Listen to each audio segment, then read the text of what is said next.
Alright, today we're going to be changing the rear wheel hubs on the 2011 Chevy Impala. So my fiance's car definitely needs wheel hubs, getting the humming. Got the front ones already done. We're going to take care of the rears. The rears are a little trickier, but we're going to get it done. Alright, I got the bare necessities here. Let's take a look. Right here, obviously we have a ratchet, 10 mil, 13 mil, 14 mil, and 19 mil sockets. I'm going to be using 3/8 drive. That is a breaker bar, flathead screwdriver, hammer, and wire brush. This is kind of the bare necessities. Got a C-clamp that we need, and we also need to use Jackson jack stands. So the tools I choose, just to make my life a little easier, is my electric ratchet, 10 mil, 13 mil, 14 mil, 19 mil that I had spoke of before, except now I also have them in deep impact sockets. Got my wire brush, flathead screwdriver, small impact, large impact if there's anything a big pain in the ass it's going to get off instead of using a breaker bar, and of course I'm going to be using a slide hammer. Slide hammer is just going to allow me to pull the hub a little bit more controlled than using the hammer method.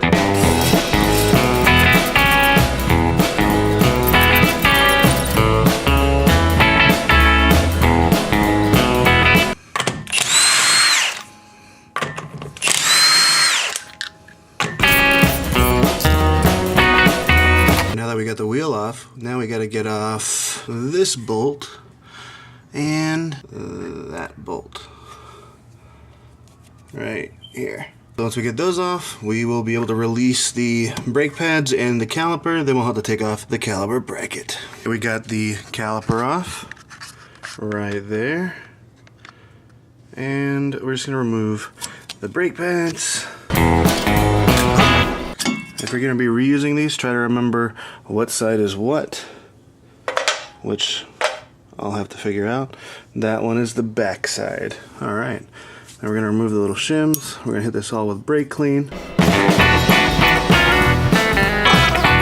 And now we're going to remove the larger bolts right there. We're going to take that one off, and then that one off, and then we can remove the caliper bracket. Now that we got the bracket off over there, we gotta spin this till we see those 4 holes. Now those are 10 mils. You're gonna need either a extension or a deep or something along those lines. So I should have included that in the beginning. But you can see, you could probably reach it with actually a normal one. There's a lot of room right there. But I am gonna stick it right through there.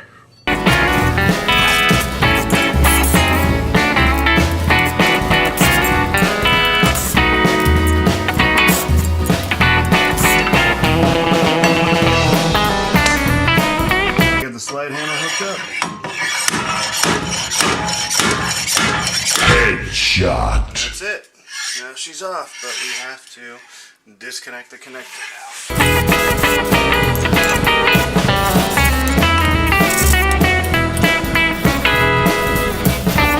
now. Inside of this. Try not to get any dust on your camera, and you'll be good. Just want to get all the crap off.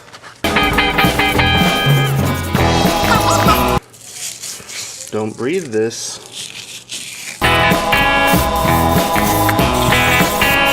I think we're ready to go.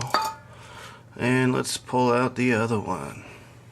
Alright, one of the first things you should do is make sure that all the parts that you received in the mail, if you ordered them from the mail or even from the AutoZone or whatever, make sure that they are the right part. I didn't do that yet. I should have. Let's take a look.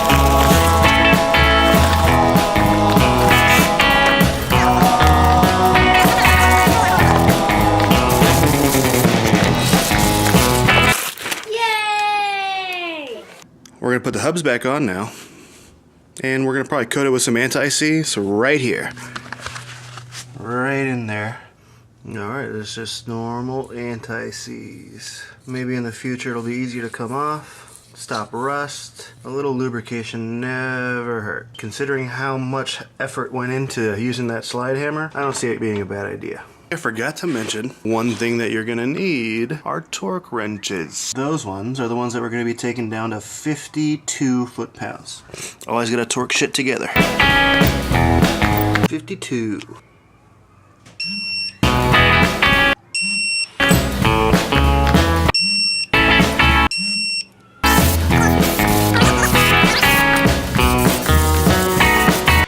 pop this caliper bracket on, torque it down on the back to the caliper bracket mount to about, I think, 70 foot-pounds, 75 foot-pounds.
Think we're done. So just remember, both sides are identical. Make sure you got the right parts. Make sure you torque everything. Make sure you don't breathe in brake dust, because that shit is horrible for you.